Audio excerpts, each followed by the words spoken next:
उत्तर प्रदेश के मुजफ्फरनगर में दंगे अपने चरम पर थे।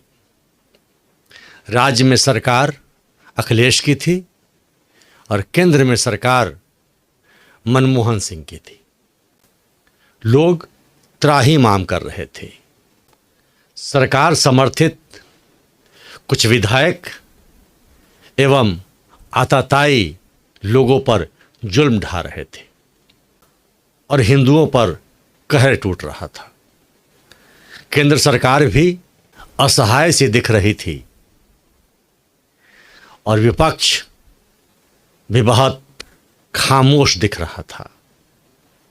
यानी कि विपक्ष को भी जो मुखर होकर इसका विरोध करना चाहिए था वह उसमें असफल दिख रहा था या शायद उतनी हिम्मत नहीं जुटा पा रहा था और लोग गुहार लगा रहे थे।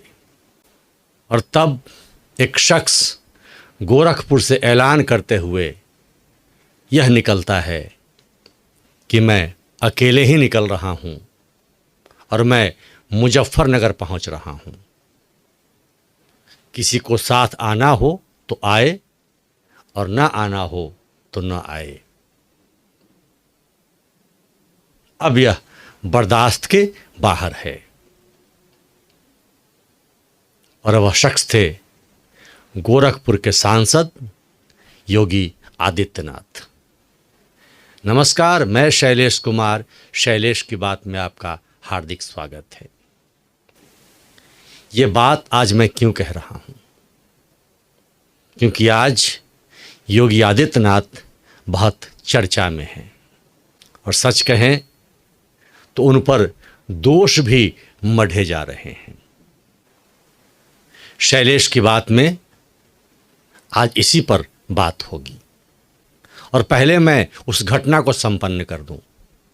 योगी आदित्यनाथ जो गोरखपुर के सांसद थे वो गोरखपुर से निकल पड़ते हैं और उस समय उन्होंने एक हिंदू वाहिनी सेना बना रखी थी और तब रास्ते में लोग जुटते गए। काफिला मुजफ्फरनगर की ओर बढ़ने लगा। हिंदू वाहिनी सेना के भी लोग और विपक्ष के भी लोग शामिल होते गए। मुलायम सिंह और अखिलेश के कान खड़े हुए और तब केंद्र ने भी पुरजोर पहल की और कहा अब मामला बिगड़ सकता है।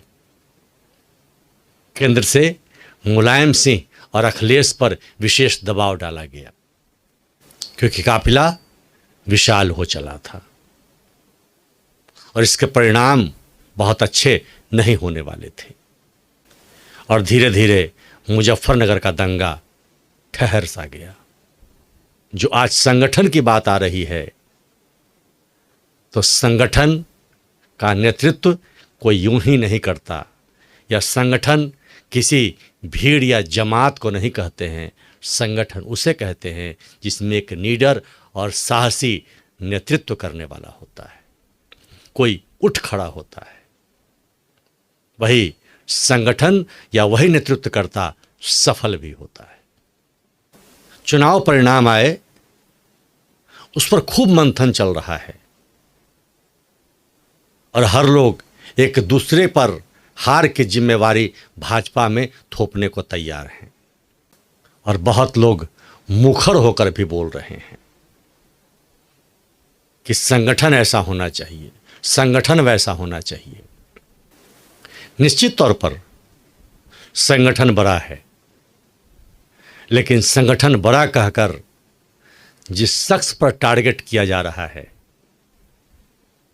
यह योगी आदित्यनाथ हैं। लेकिन जो लोग टारगेट कर रहे हैं क्या वो संगठन के आदमी नहीं थे? और क्या वो सरकार में नहीं थे? सबसे कम वक्तव्य अगर किसी ने दिया है तो वह योगी आदित्यनाथ ने दिया है और वह विषपान कर रहे हैं। इसलिए उस शख्स की भूमिका को बहुत हल्के में नहीं ली जानी चाहिए। कहने के लिए तो बहुत लोग बहुत कुछ कह जाते हैं, लेकिन जब करने की बारी आती है तब कोई कोई ही उस पर खड़ा उतरता है।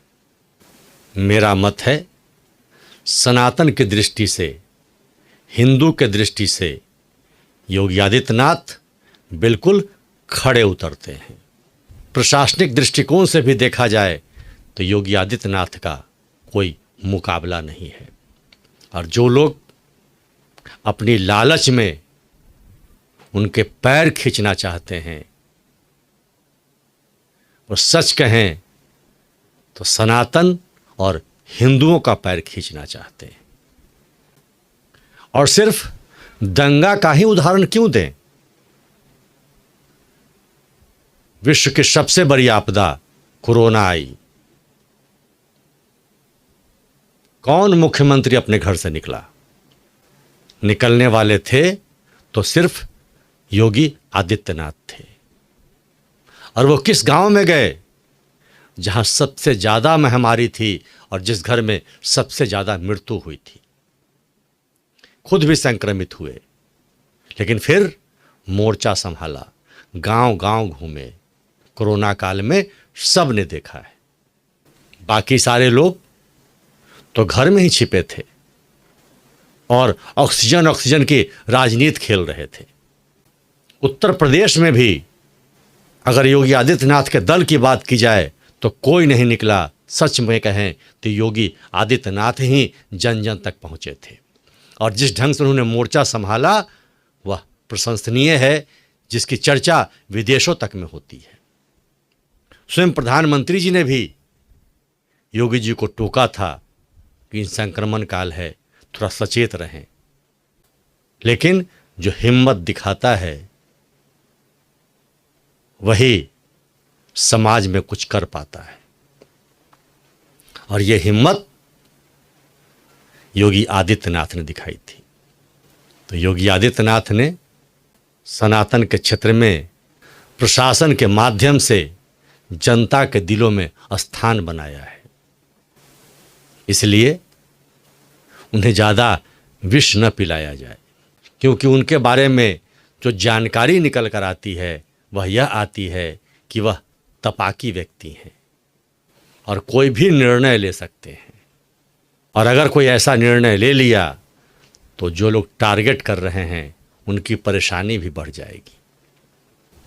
सच कहें तो योगी आदित्यनाथ वो बिजली के तार हैं, किसी ने अगर छूने की कोशिश की तो उसका भस्म होना निश्चित है। क्योंकि योगी आदित्यनाथ हिंदुओं के हृदय में बसते हैं, क्योंकि योगी आदित्यनाथ जनता के हृदय में बसते हैं।